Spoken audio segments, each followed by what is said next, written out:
Hello friends, welcome to online study kingdom. दोस्तों, UPSSC घटाचक book series जो चल रही है, जिसमें कि सिलेबस क्रमांक 15 दिए हुए हैं, यानी 15 विषय को जो है कंप्लीट करना है। अभी तक हम लोगों ने 3 विषय कंप्लीट कर लिए हैं ऑलरेडी, जो कि 5-5 नंबर के होंगे। भारतीय इतिहास, भारतीय राष्ट्रीय आंदोलन, भूगोल। भारतीय अर्थव्यवस्था का जो सिलेबस क्रमांक 4 है वो चल रहा है, जिसमें कि हम लोग आज की इस वीडियो में जो कवर करेंगे टॉपिक, वो है बैंकों का राष्ट्रीयकरण तथा सुधार, जो कि हमारे सिलेबस में दे रखा है। तो आइए हम लोग स्टार्ट करते हैं। स्टार्ट करने से पहले दोस्तों आपसे रिक्वेस्ट है, अगर आप हमारे चैनल पर नए हैं तो चैनल को सब्सक्राइब ज़रूर करें, क्योंकि आपकी सब्सक्रिप्शन ही हमारी ताकत है। साथ ही ऑल नोटिफिकेशन बेल आइकन को प्रेस ज़रूर कर दें, ताकि आने वाली वीडियो का अपडेट्स आप सभी को प्राप्त होता रहे। तो दोस्तों आइए टू द पॉइंट नोट को कवर करते हैं। भारत में बैंकिंग इतिहास से संबंधित देखते हैं। आधुनिक काल में भारत में बैंकिंग का प्रारंभ 1770 ईस्वी में बैंक ऑफ हिंदुस्तान की स्थापना के साथ हुआ, जो कि यूरोपीय प्रबंधन के तहत कलकत्ता में पहला बैंक था। 1786 ईस्वी में जनरल बैंक ऑफ इंडिया की स्थापना हुई। भारत में सबसे पहला जो प्रेसिडेंसी बैंक रहा वो 1806 ईस्वी में बैंक ऑफ बंगाल स्थापित हुआ।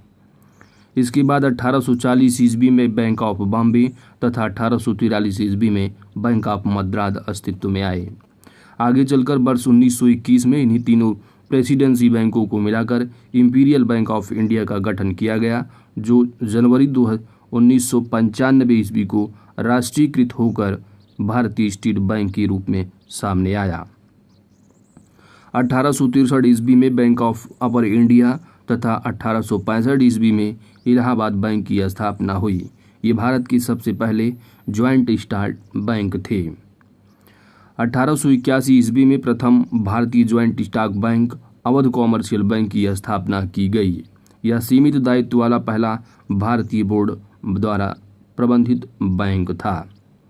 इसी क्रम में 1894 ईस्वी में प्रथम पूर्ण रूप से भारतीय प्रबंधन वाले बैंक पंजाब नेशनल बैंक की स्थापना की गई। भारतीयों की पूर्ण स्वामित्व और प्रबंधन वाला पहला भारतीय वाणिज्यिक bank central bank of India था, जिसकी स्थापना वर्ष 1911 ईस्वी में हुई थी। अब बात आती है बैंकों का जो नेशनलाइजेशन, राष्ट्रीयकरण से संबंधित तथ्य देखते हैं।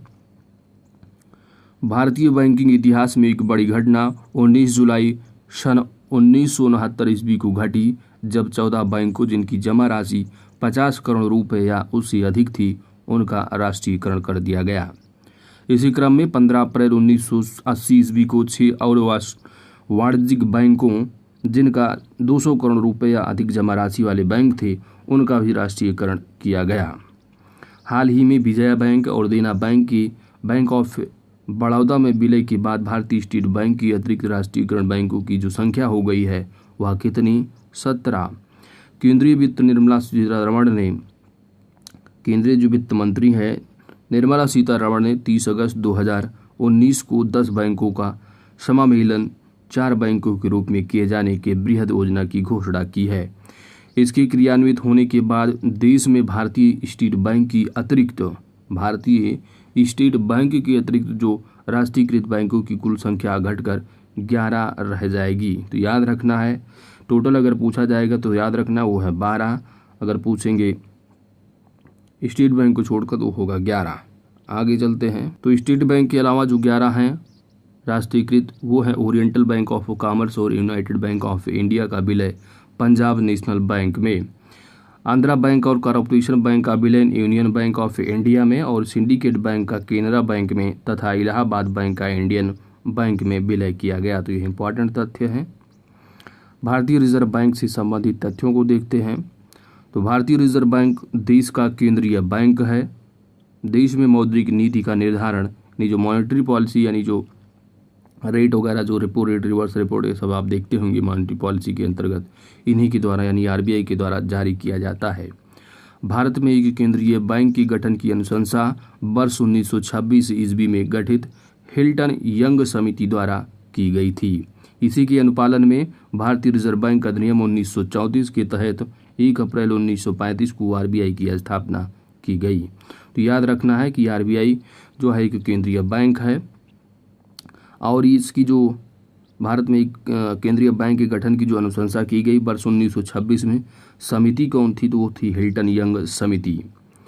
साथ ही आपको याद रखना है कि भारतीय रिजर्व बैंक की स्थापना जो है 1 अप्रैल 1935 ईस्वी को की गई थी, और इसका जो नेशनलाइजेशन, जो राष्ट्रीयकरण किया गया था, वह 1935 में ना होकर 1 जनवरी 1949 को हुआ था, जबकि स्थापना 1 अप्रैल 1935 को। CD देशमुख स्वतंत्र भारत की पहली RBI गवर्नर थी। वर्तमान में कौन है? कमेंट करके जरूर बताइएगा। RBI के कार्य तो नोटों का निर्गमन करना, सरकार के बैंक के रूप में कार्य करना है, बैंक के रूप में कार्य करना, शाख ऋण का नियंत्रण करना, ये सभी जो कार्य हैं वो RBI के हैं। केंद्रीय बैंक शाख का नियंत्रण 2 विधियों से करता है, एक है मात्रात्मक नियंत्रण और एक है गुणात्मक। ठीक है, तो आपने पढ़ा होगा क्वालिटी और क्वांटिटेटिव। क्वालिटेटिव और क्वांटिटेटिव पढ़ा, यानी इस बैंक की जो शाख नियंत्रण की जो 2 विधियों से किया करता है, तो कि हम लोग जब बेसिक बहुत पढ़ेंगे तो वहाँ पर हम लोग कवर करेंगे। ठीक है, मात्रात्मक शाख नियंत्रण के तहत RBI अर्थव्यवस्था में एक समान रूप से बिना भेदभाव किए सभी क्षेत्रों में शाख सृजन को प्रभावित करता है। गुणात्मक शाख नियंत्रण हेतु वह किसी क्षेत्र विशेष में शाख का नियंत्रण करता है और पूरी अर्थव्यवस्था में नहीं। तरलता नियंत्रण की उपकरण यानी कैश रिजर्व रेशियो अपनी सभी जमाओं, मांग जमा एवं सावधि जमा का वह अनुपात जो वाणिज्यिक बैंकों को RBI के पास जमा करना होता है, वह कैश रिजर्व रेशियो कहलाता है। वर्तमान में इसकी जो दर है, यानी फरवरी 2020 तक अपडेटेड है इस बुक में, तो वह जो दर है वह 4% है। CRR में वृद्धि से बैंकों के पास तरलता में कमी आती है, जबकि इसके विपरीत इसकी कमी तरलता को बढ़ाती है। सांविधिक तरलता अनुपात यानी स्टैट्यूटरी लिक्विडिटी रेशियो क्या होता है?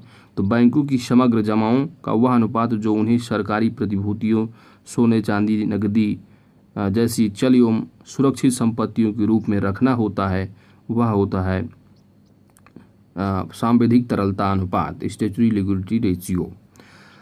वर्तमान में जो लिक्विडिटी रेशियो है फरवरी 2020 तक अपडेट, वो है 18.25%। आगे चलते हैं। नेक्स्ट है आपका रेपो रेट। ठीक है, तो रेपो रेट क्या होता है? वह दर जिस पर RBI जो है वह वाणिज्यिक बैंकों को अल्पकालीन ऋण उपलब्ध कराता है, वह जो दर होता है वह रेपो रेट होता है। और यह अनुसूचित बैंकों यानी जो शेड्यूल्ड बैंक हैं, अनुसूचित बैंक जो लिस्टेड हैं, इसके शाख सृजन क्षमता को भी प्रभावित करता है। और रेपो की कम दर के कारण बैंक अधिक मात्रा में शाख सृजन कर सकते हैं, क्योंकि उन्हें RBI से सस्ती दर पर ऋण की प्राप्ति होती है। इसके बाद रेपो रेट के बाद रिवर्स रेपो रेट है, तो वह दर जिस पर RBI वाणिज्यिक बैंकों की RBI में जमाओं पर ब्याज देता है, रिवर्स रेपो दर कहलाता है। नेक्स्ट है बैंक रेट, बैंक दर। तो बैंक दर वह दर होती है जिस पर RBI वाणिज्यिक बैंकों को दीर्घकालीन ऋण देता है, बैंक दर कहलाता है। इसका भी शाख सृजन से विपरीत संबंध होता है। नेक्स्ट है आपका सीमांत अस्थायी सुविधा दर। मार्जिनल स्टैंडिंग फैसिलिटी रेट में देखेंगे कि अनुसूचित वाणिज्यिक बैंक अपनी अति अल्पकालीन तरलता आवश्यकता की पूर्ति हेतु अपने SLR के बदले RBI से जिस दर पर ऋण लेते हैं उसे मार्जिनल स्टैंडिंग फैसिलिटी रेट कहा जाता है। उल्लेखनीय है कि बैंक MSF दर पर अपनी कुल जमाओं की 2% से अधिक ऋण नहीं ले सकते हैं। RBI द्वारा शाख नियंत्रण आप देखेंगे तो परिणात्मक में आप देखेंगे और चयनात्मक यानी गुणात्मक और मात्रात्मक में। तो यानी जो आपका ये परिणात्मक है, ठीक है, परिमाणात्मक यानी जो क्वांटिटिव है, तो क्वांटिटेटिव कंट्रोल में आप देखेंगे तो आपको जो एग्ज़ाम की पॉइंट ऑफ व्यू से इतना याद रखना है कि कौन सा जो गुण है, यानी कि जो परिमाणात्मक है क्या है और चयनात्मक। तो याद इनमें रखना है कि जो आपका बैंक दर है, मार्जिनल स्टैंडिंग फैसिलिटी रेट है, खुले बाजार की क्रियाएं, रिवर्स रेपो रेट, CRR या SLR, ये सभी के सभी जो हैं वह मात्रात्मक या परिमाणात्मक में जो है वो आते हैं, जबकि गुणात्मक या आप कह सकते हैं कि क्वालिटेटिव में तो आप यहाँ पर देखेंगे न्यूनतम सीमा का निर्धारण, नैतिक दबाव एवं सलाह, शाख मानदंड का नियंत्रण, ये सभी जो गुण हैं वो कौन से हैं, तो ये हैं गुणात्मक या चयनात्मक। आगे चलते हैं। अगला जो तथ्य है वो है क्षेत्रीय ग्रामीण बैंकों की स्थापना तो वर्ष 1975 में हुई थी। ठीक है, दो आपके देखे होंगे जो रूरल जो बैंक हैं, यानी जो ग्रामीण बैंक होते हैं, जैसे कि तुम्हारे आर्यवर्त हैं, ठीक है, बैंक ऑफ बड़ौदा ग्रामीण बैंक है, बहुत सारे हैं। ठीक है, तो इनसे 26 हम लोग देखते हैं जो आपकी रीजनल रूरल बैंक है, RRB। तो क्षेत्रीय ग्रामीण बैंकों की स्थापना कब हुई? वर्ष 1975 ईस्वी में।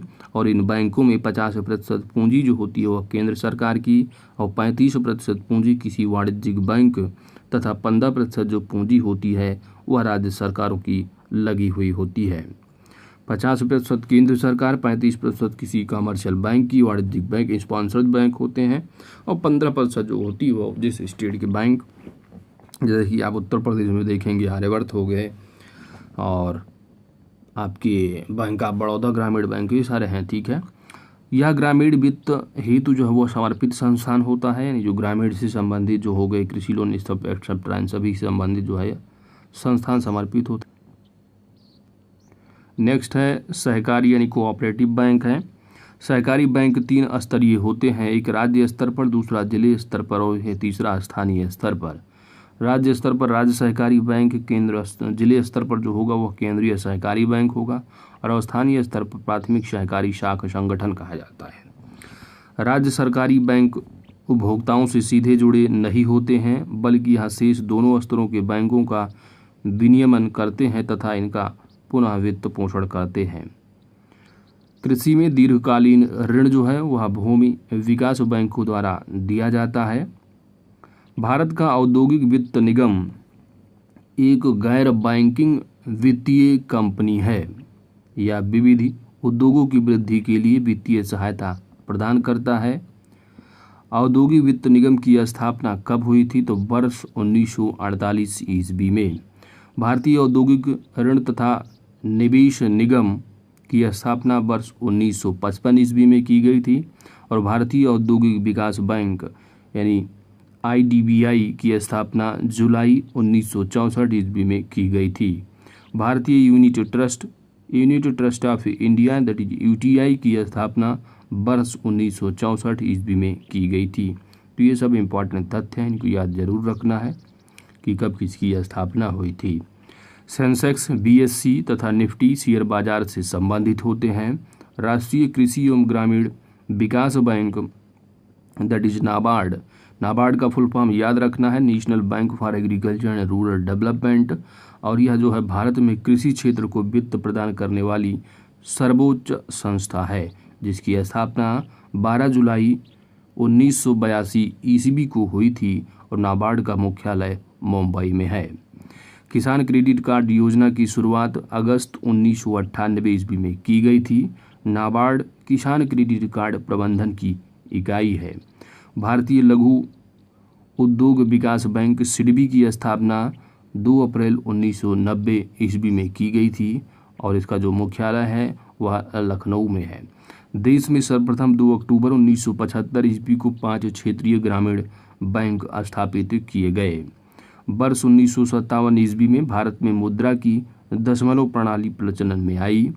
National Stock Exchange of India की स्थापना वर्ष 1992 ईस्वी में हुई थी। निक्की टोक्यो स्टॉक एक्सचेंज का स्टॉक मूल्य सूचकांक है।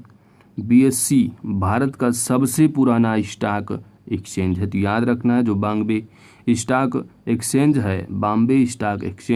वह भारत का सबसे पुराना स्टॉक एक्सचेंज है, और इसकी स्थापना वर्ष 1875 ईस्वी में हुई थी।